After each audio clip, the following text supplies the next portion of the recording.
السلام علیکم تمام دوستوں کو ایوری تھنگ ایزی چینل میں خوش آمدید۔ دوستو آج آپ لوگ کے ساتھ جوازات کے 3 اہم معلومات جو اس نے آج پبلش کی ہے اقامے کے متعلق، اور اس کے علاوہ 2 مزید معلومات شیئر کروں گا۔ سب سے پہلے دوستو جوازات نے آج مقیم کے متعلق اپڈیٹ جاری کیا ہے۔ اس میں جوازات نے 3 قسم کے سوال خود کیے اور اس کے جواب بھی دیے ہیں۔ پہلا دوستو جو سوال جوازات نے کیا ہے وہ ہے اگر کسی کا اقامہ گم ہو جائے اور وہ نیا اقامہ اصدار کرنا چاہتا ہے تو اس کا طریقہ کیا ہے۔ طریقہ دوستو یہ ہے، جوازات اس کا جواب بھی دے رہے ہیں کہ کمپنی کا مالک، منشے کا مالک کفیل جو ہے وہ مقیم میں اپنے تابعین کے آپشن میں جائے گا، بوابہ مقیم میں۔ اس کے بعد وہ اقامے کا نمبر ٹائپ کرے گا، ایک فائل بنائے گا اور اس کو سعودی جوازات کی طرف مقیم کے ذریعے بھیجے گا کہ میرے عامل کا اقامہ گم ہو گیا ہے۔ اسی طرح جوازات اس کو رپلائی دے دے گا اور وہ اپنے قریبی جوازات کے آفس میں جا کے اقامہ پرنٹ کرا سکتا ہے۔ پھر اس میں دوستو ایک مین پوائنٹ آ رہا ہے، جوازات نے اس کا سوال بھی کیا، جواب بھی دیا ہے، یعنی اگر کسی کا اقامہ گم ہو جائے وہ رپورٹ کرے مقیم کے ذریعے اور پھر رپورٹ کے بعد اس کا اقامہ واپس مل جائے تو اس حالت میں کیا ہوگا۔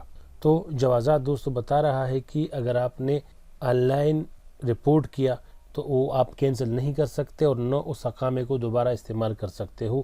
اب آپ پر لازم ہے کہ جوازات جائے اور وہی جو آپ کا نیا اقامہ جو اصدار کے لیے آپ نے اپلائی کیا ہے رپورٹ کے بعد وہ اصدار کر کے جوازات سے لے جائے، نو تو رپورٹ آپ کو کینسل ہوگا اقامہ ملنے کے بعد اور نو آپ اس اقامے کو استعمال کر سکتے ہو۔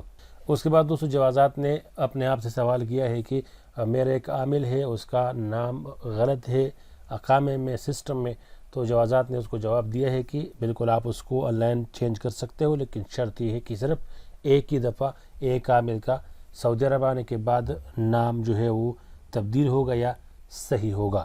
پھر اس کے بعد دوستو جوازات بتا رہا ہے کہ جو نیا آپشن ہے تنبیہات کا، نوٹیفیکیشن کا سعودی کفیل کے لیے، اس میں سعودی کفیل کو کس چیز کا پتہ چلے گا۔ تو جوازات جواب دے رہا ہے کہ کفیل نے مقیم میں جو نمبر ٹائپ کیا ہے، نمبر ایڈ کیا ہے، اس میں اگر اس کا عامل سعودی عرب پہلے دفعہ آ جائے تو اس کا جو رقم الحدود ہے اس کے پاس بھیجا جائے گا نوٹیفیکیشن SMS کے ذریعے۔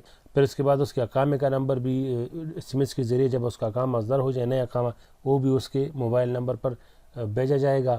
ساتھ میں اس کا جو مقیم عامل ہو یا اس نے کی زائر کو بلایا ہو، وزٹر کو بلایا ہو، تو اس کی خروج و دخول کا میسج بھی کفیل کے پاس جائے گا کہ آپ کا عامل چلا گیا یا سعودی عرب انٹر ہو گیا، اس کے موبائل میں SMS جائے گا۔ پہلے دوستو اس کو آپشن میں سسٹم کے ذریعے پتہ چلتا تھا، یعنی جب وہ خالد عامل میں چلا جاتا تھا ادھر اس کو پتہ چلتا کہ یہ عامل داخل مملکہ ہے یا خارج مملکہ ہے۔ اب باقاعدہ اس کو SMS جائے گا۔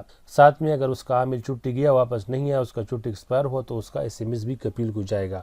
اس کے علاوہ اقامہ ایکسپائری کا SMS بھی کفیل کو جائے گا۔ یہ دوستو مقیم میں جو نئے آپشن ایڈ کیے گئے، جوازات نے اس کا وضاحت بھی کیا۔ اس کے بعد دوستو مرور کے ایک اہم معلومات کی طرف بڑھتے ہیں۔ دوستو سعودی مرور نے یہ وضاحت کیا ہے کہ اگر کوئی غیر ملکی یا سعودی مواطن ہو، اس کے اوپر غرامے ہو، اس کے اوپر مخالفے ہو ٹرپک کے، اور وہ اپنا گاڑی بیچنا چاہتے ہیں، اس کا جو نقل ملکیہ ہے اس نے ٹرانسفر کرنا ہے تو اس کے اوپر اس کا کوئی اثر نہیں پڑے گا۔ اگر اس کی مالک سعودی ہو یا غیر ملکی ہو، وہ اپنا گاڑی بیچ سکتے ہیں، اس کا ملکیہ دوسرے آدمی کے نام پر کر سکتا ہے۔ شرط اس میں یہ ہے کہ رخصت سیر جو ہے وہ پس دوری والا وہ ساری اور جاری ہو۔